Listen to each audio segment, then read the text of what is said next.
Hey everyone, in today's video we will be working on the topic that is how to gain the confidence on the stage, okay, and the mistakes that speakers do. I have not written new speakers, but yes, the ones who are, are not very much, they are ill at ease in talking in English, and they get butterflies in their stomach when they get on stage.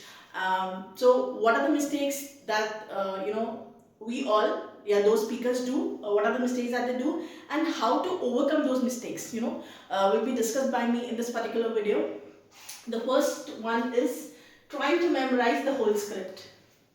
देखिए, आप suppose करिए आप you are a student and you've been asked by your teachers, there is some competition, debate है या declamation है, you've been given some topic and you have to speak on that particular topic. So, and it is your first time. Okay, let it be second time. And you really, what mistake that we do is that we tend to mug up the entire script. Mug up means सारा रट्टा लगा लेते हैं. ठीक है? Never do that. Because we are all human beings. अगर आप if you are blessed with a very good memory, then that is good for you. Well, that is fine. अच्छी बात है.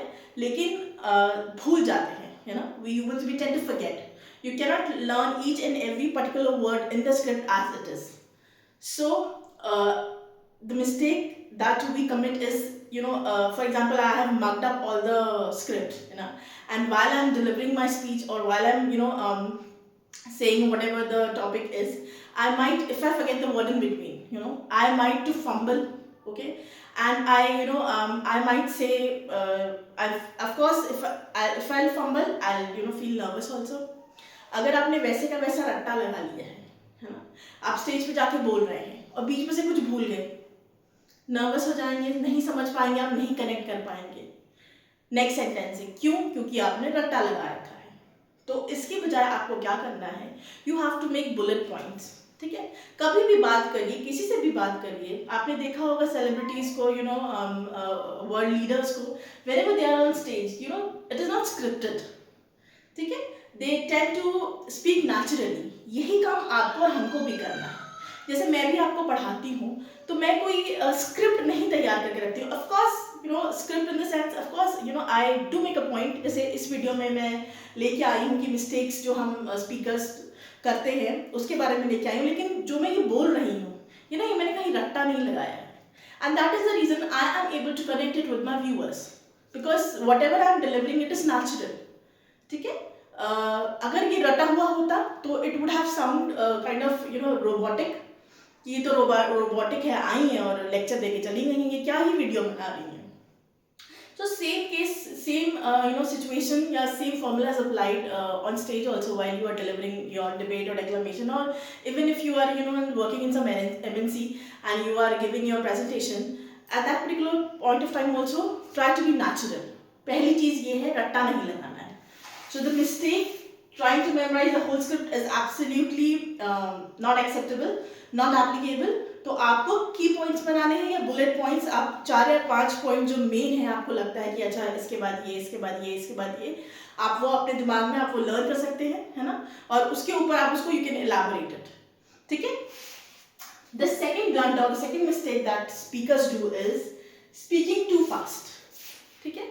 अगर तो आपका you have full command over your language, whether the language is English, of course I am talking about English language, तो मैं English के बारे में बात करूँगी. लेकिन अगर वो कोई भी भाषा है, आपका अच्छे से कमांड है, तो it is fine if you are talking too fast. But मुद्दा वही घूम फिर के आ जाता है ना. The whole point is that you should be able to connect with your viewers, you should be able to connect with the audience.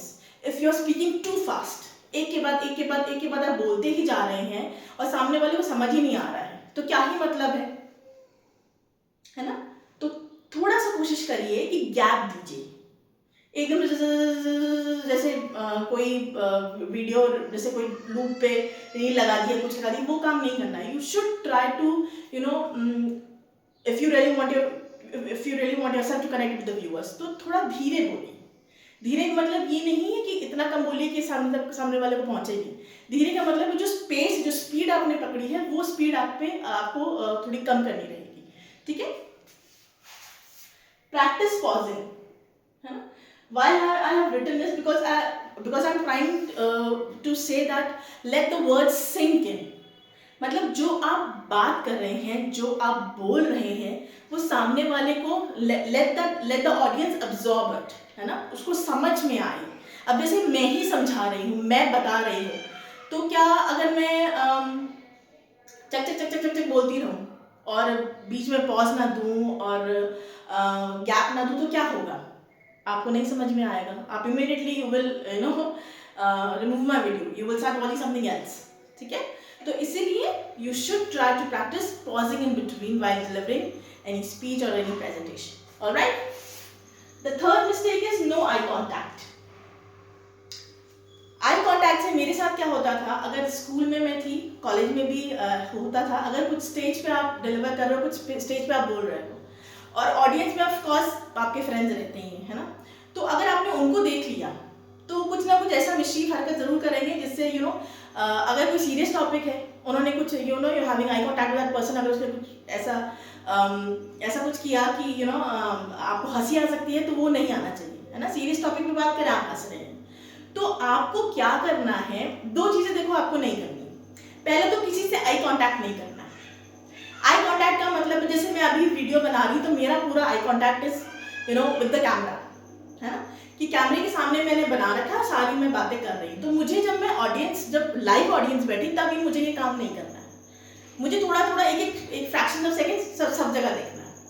So that is no eye contact. ठीक है. Second चीज is avoid seeing the floor and the ceiling wall. होता है, जैसे जब भी कुछ नहीं याद आता है तो हम लोग देखने लगते हैं, फिर ऐसा था. No, do not do that. ठीक है. इसीलिए पहले लिखा है मैंने कि practice pausing. Do not speaking too fast is a mistake. अगर आप धीरे धीरे बात करेंगे, धीरे धीरे बोलेंगे, कनेक्ट करेंगे, तो आपको टाइम मिलेगा सोचने के लिए. अगर आप भूल भी जाते हैं, एक आध चीज नहीं याद आता है, तो you will get time. in that fraction of time you can come up with new word, you can come up with new vocabulary. ठीक है. So no eye contact. The fourth one is using too many fillers. अगर आप familiar हैं fillers के, if you know what fillers are, then well and good. अगर fillers नहीं पता है तो let me tell you. Fillers मतलब होता है the time that the speaker takes while he forgets things, और कोई नया वर्ड ढूंढना चाह रहा है ना. जैसे बात करते करते कुछ लोग बोलते हैं ना, है ना, बात करते करते या बेसिकली, है ना. जब स्पीकर ये वर्ड्स का इस्तेमाल करे, है ना, जैसे मैंने बोला तो ये क्या है, दिस इज फिलर्स. सब फिलर्स यूज करते हैं, है ना, इंटेंशनली और unintentionally, but the thing is avoid using too many fillers. It is not like कि दो से शब्द अपने बोले and then you saying avoid doing that. Fine. The last one is weak ending. Whatever you are delivering, you need to have entire knowledge about that thing. आपको पहली बात पूरी knowledge होनी चाहिए. ठीक है. पूरा clear होना चाहिए जो भी आप deliver कर रहे हैं, और जो ending हो वो थोड़ी solid हो. Weak ending ना हो. जब आपने सब इतना अच्छा बोल दिया है, ये मिस्टेक्स आपने नहीं करनी है, अगर आप एंडिंग ही वीक करोगे तो क्या ही मतलब है. जैसे बोलते हैं ना, बिगिनिंग अच्छी होनी चाहिए.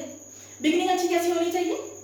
बिगिनिंग अच्छी हो सकती है बाय पुटिंग सम क्वेश्चन और by sharing your personal experience with your audience. What happens by doing that is that you try you get the audience gets connected with you. ठीक है. अगर आपने एक क्वेश्चन पुट अप कर दिया या आपने अपना कोई पर्सनल एक्सपीरियंस शेयर कर दिया, अगर आपने ये भी बोल दिया कि I really the fear of speaking something on stage is greater than the fear of death, है ना, तो ऑडियंस क्या होगा, थोड़ा माहौल लाइट होगा, audience will connect with you. And this was all about the video. I hope the video was helpful. अगर कोई डाउट्स हैं, कुछ भी प्रॉब्लम है, तो please let me know in the comment section. I am always there 24/7 available for my viewers. Thank you for watching and being with me.